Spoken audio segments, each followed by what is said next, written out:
it's kind of a hard video to make, but if it helps at least one of my fellow service members, don't have to be a soldier, you can be a Marine, Airman, Navy, Coast Guard, we still like you. But 2005, I came home, I was pretty jacked up. If it wasn't for my wife and battalion commander, because I just took command as a young first lieutenant. I mean, I don't know if it was by default or what, but no. We had a pretty hard deployment. It was transportation, and we were on the road every day. So we had about 2 weeks. It was just horrific, especially one day on April 9th. April was in 2004 was, they called it, I think it was Bloody Sunday. But kind of stuff changes you. You can prepare all you want, but it changes you. I'd had stuff going on throughout my life as a kid, but I did have some hard stuff, but honestly, no human being is ready for that kind of thing. So anyway, come home. Fortunately, like I said, I had a good mentor, and my wife told me to go to the VA. That was one of the best things I could do. The issue is that it may have helped me, but pull this out a little bit. In some aspects, it was a Band-Aid.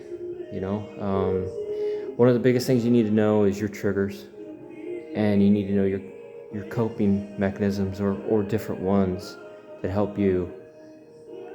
The main thing is, because something could trigger, it doesn't matter what it is. But as long as you can recognize it at a certain time so that you don't go beyond. I mean, there's several veterans have been arrested and sent to jail just because either they didn't get the help they needed or they used alcohol to medicate. Fortunately for me, I don't drink because we had a lot of alcohol issues in my family, on the father's side, but along with the violence. But again, nothing prepares you for all the training, whatever it be. You get through that, and you get through it together as a team. But it wasn't until this year I had kind of a relapse in 17. I left active duty, became a law enforcement officer, loved it. It was absolutely everything I used to love about the Army: camaraderie, being a difference, making a difference. And then May of this year, one of my main triggers, which I really won't get into in this forum, but I had a pretty bad relapse, and my family saw it. They've been with me this whole time, and I tell you what, it's hard without support. I don't know how some of you single guys do it. I have a small family, but still they're strong and they're loving, and they were there. And you only need a couple of those friends that you can pick up the phone. I'd say one of them, he knows he is. He called me out of the blue. I don't know if he was, felt like, hey, I got to call the LT, whatever it be. But that really helped me. That was when I knew I needed to reach out, and of course, breaking down in front of my family. I did something that I knew would spur certain reactions. I wrote a letter to the command at that time, and I knew what I put in there. It was all true. It wasn't like I was faking it. I told them how I was feeling, where I was at this time, because at that time you're not ready to talk to anybody. So I wrote it all down. That did help. And I told them I would meet them tomorrow at the behavioral health. one of the best things I did for my life. I was in an outpatient. I was given a choice. You could go into inpatient, for a few weeks, or you can go to the outpatient for, I think it was like 2 months. So it was not a cure-all, but what it did is it forced me to face how bad it was. Pretty much for years I had done nothing but a Band-Aid. And you can get by. And I have chronic PTSD at a severe level with it's MDD.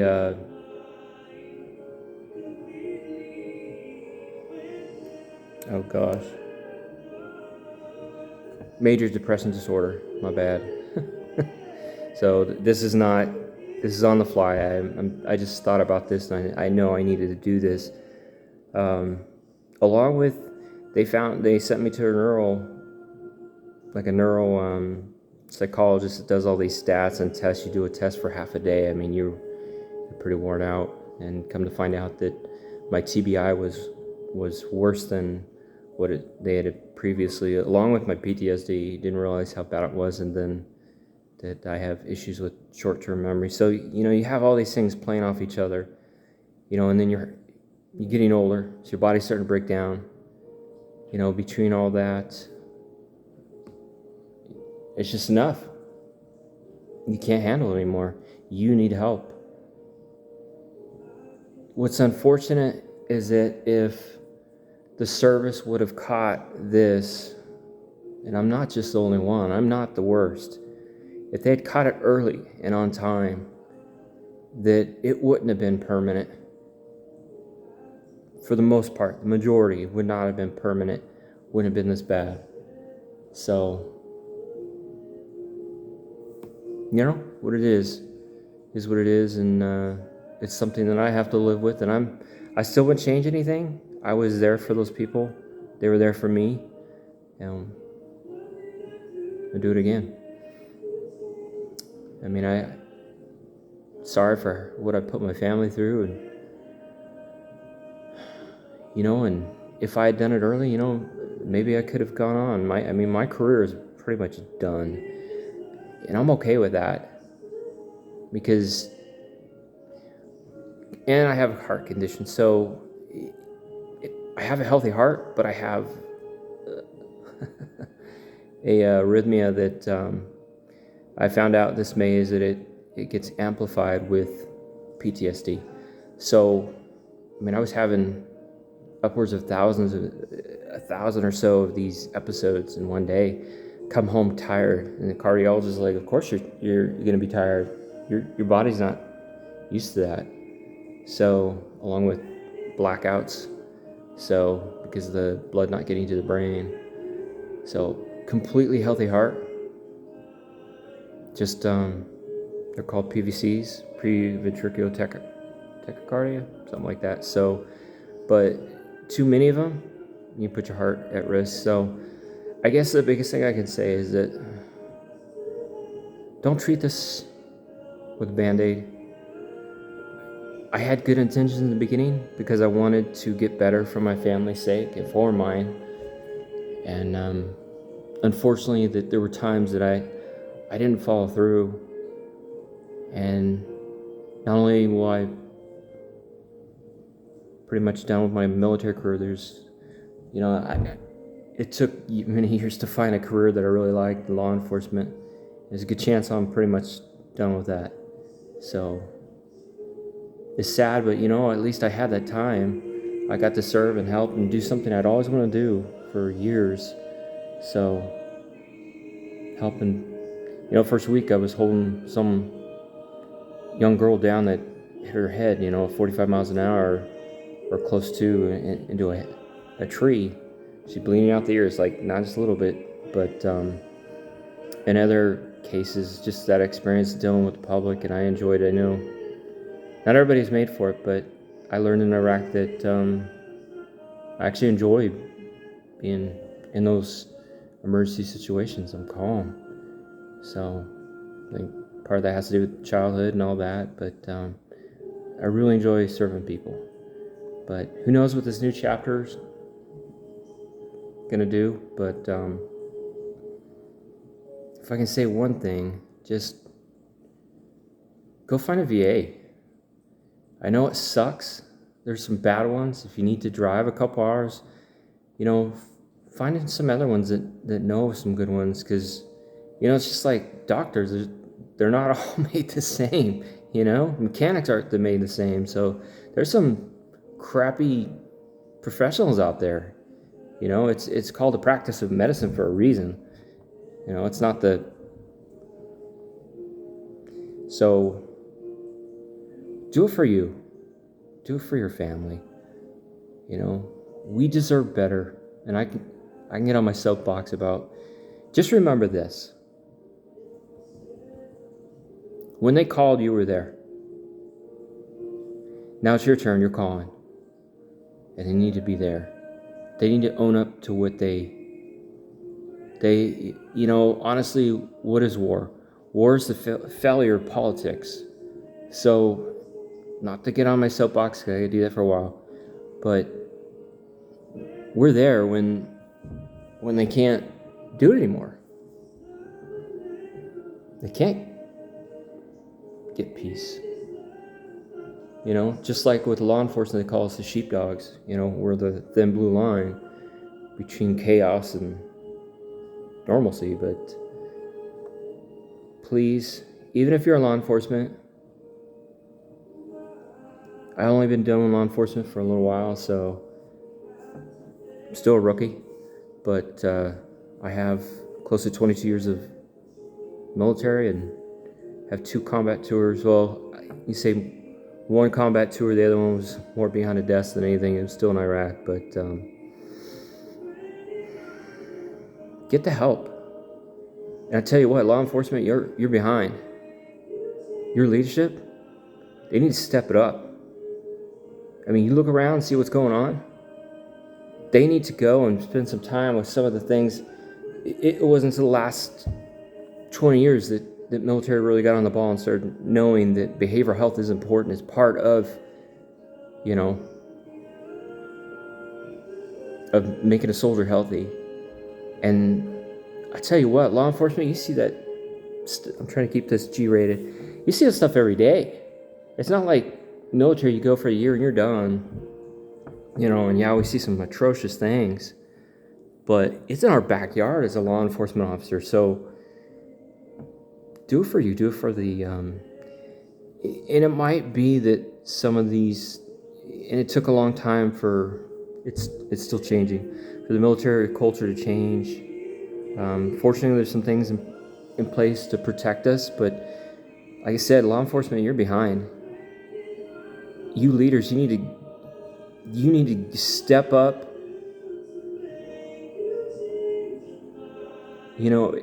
Everybody talks about leadership and taking care of their soldiers, taking care of their deputies, their police officers. Do it. I mean, that's the biggest thing I've seen. Turds rise to the top. And I know I'm going to get flack for that on the officer side, but it's true. I'm not the smartest guy, but I freaking care about people, and that's what really matters.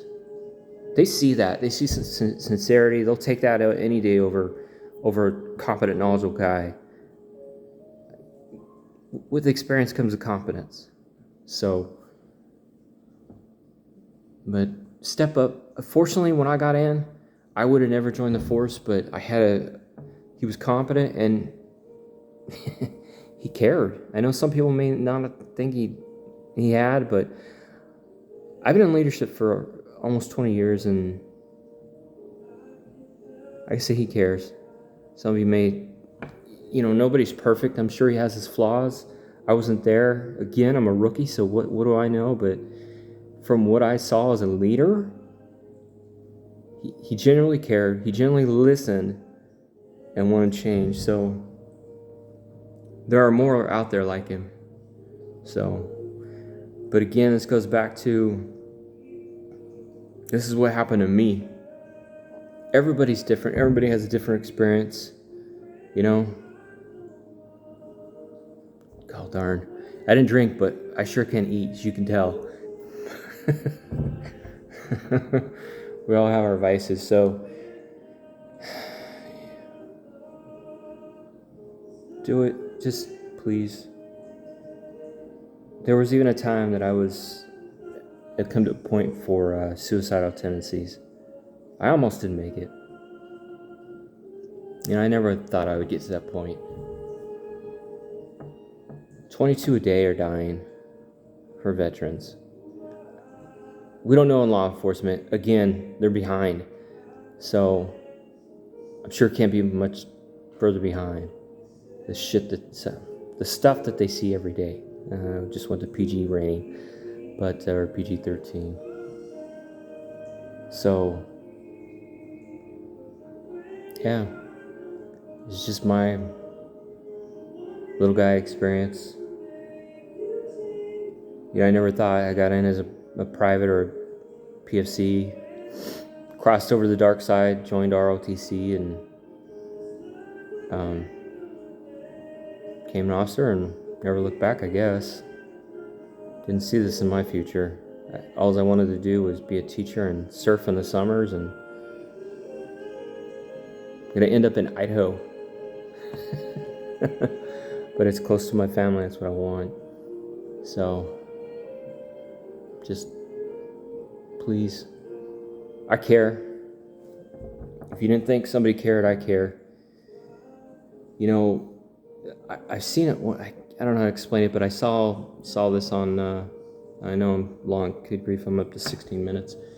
But everybody knows I'm not that long-winded. But we always say we're there for each other in war and battle. When we get home, it goes back to culture. We need to change the culture. Be there for each other. You're not weak. That's like telling the guy that has a cast on his leg, you know what? And it'd be like, turn to him and say, you know what? Well, you got a cast on. Just get better. You don't say that kind of crap. You don't say that to an autistic person. You don't say this to someone with cancer. Get better. But when they look at us with behavioral health issues, again, it goes back to culture. It's going to take time. It's come a long way. The Vietnam vets really opened up a lot of doors for us, So, this is Jason, a.k.a. Lieutenant Colonel Jason Markham. Whoopity-doo, I promoted off good people seeing something in me that I didn't, so I was happy being a private, pushing a broom, at times, so I actually miss those days. But be a leader for those leaders that are watching this. As far as the service members, you matter. If your family doesn't freaking like you, I'm here. Message me, Yeah, I have a family and all that, but I keep my phone on by my bed all the time, just in case. That part of me is never gonna die. So, law enforcement, military, whatever it be, throw me a message. If you don't want to call one of those 800 freaky deaky numbers, they're there for a reason. But and you just need somebody. I don't know you. That's all right. What's a little sleep loss? I don't really care.